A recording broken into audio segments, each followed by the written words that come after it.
আমরা মনে করি, আমরা বিশ্বাস করি অবশ্যই ফেব্রুয়ারির প্রথমার্ধে জাতীয় সংসদ নির্বাচন অনুষ্ঠিত হবে। বাংলাদেশের সাধারণ মানুষ অধীর আগ্রহে নির্বাচনের জন্য অপেক্ষা করছে।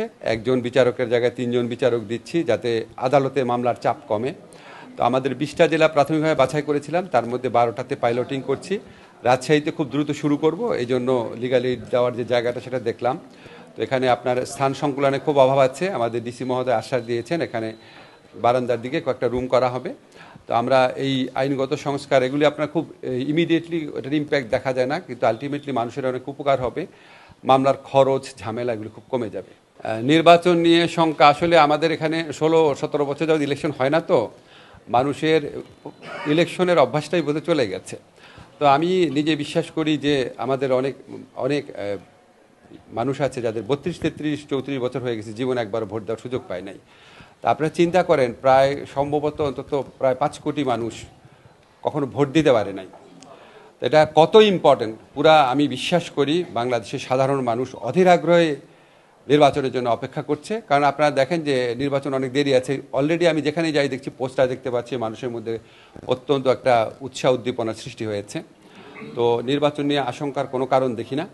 আমি মনে করি রাজনৈতিক দলগুলো একে অপরের উপর চাপ সৃষ্টি করার জন্য বা আমাদের উপর চাপ সৃষ্টি করার জন্য কিছু কিছু কথা বলেন, আবার কিছু কিছু কথা হয়তো জেনুইনলি বলেন।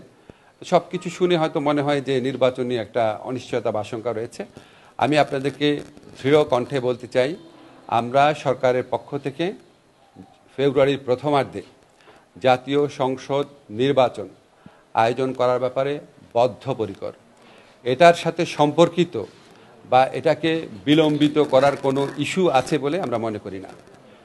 আমরা মনে করি, আমরা বিশ্বাস করি অবশ্যই ফেব্রুয়ারির প্রথমার্ধে জাতীয় সংসদ নির্বাচন অনুষ্ঠিত হবে, এবং এটার কোনো দ্বিতীয় চিন্তা বা না হলে কি হবে এই ধরনের কোনো চিন্তা আমরা মাথায় রাখছি না। এবং আমি পার্সোনালি বিশ্বাস করি আমাদের রাজনৈতিক দলগুলো ওনারা যে যাই বলুক না কেন, ওভারঅল ওনারা নির্বাচনী রাজনীতি বিশ্বাস করেন, এবং আমরা সরকারের পক্ষ থেকে নির্বাচনে ওনাদের মনে আস্থা সৃষ্টি করার জন্য, ওনাদের একটা আনন্দমুখর পরিবেশ সৃষ্টি করার জন্য আমাদের যা যা করণীয় আমরা সবই করব।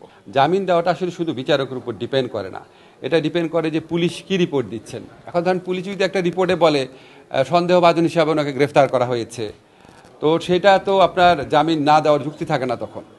কিন্তু যদি বলে যে এখানে উনি এরকম একটা যোগ সাজসে যুক্ত ছিল, বা ওনার ভিডিও ফুটেজে ওনার এটা দেখা গেছে, কণ্ঠ শোনা গেছে, বা অন্য একজন ওনার সম্পর্কে এটা বলেছে, তখন না আপনার বিচারক জামিন দিবে কিনা সেটা নিয়ে দ্বিতীয় চিন্তা করতে পারে। তারপর হচ্ছে আমাদের এখানে যারা আইনজীবী যারা আছেন ওনাদের একটা ভূমিকা থাকে।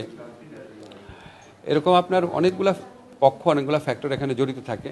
তা আমরা মনে করি যেখানে জামিন পাওয়ার যোগ্য সেখানে জামিন পেতে পারে, কিন্তু যারা আপনার জামিন পেয়ে একই ধরনের অপরাধ করতে পারে বা দেশের আইন শৃঙ্খলা পরিস্থিতি বিনষ্ট করতে পারে বা নিষিদ্ধ কোনো সংগঠনের তৎপরতা চালাতে পারে, তাদের যদি আপনার বেশি জামিন হয়ে যায় আমরা তো অবশ্যই আশঙ্কিত থাকি।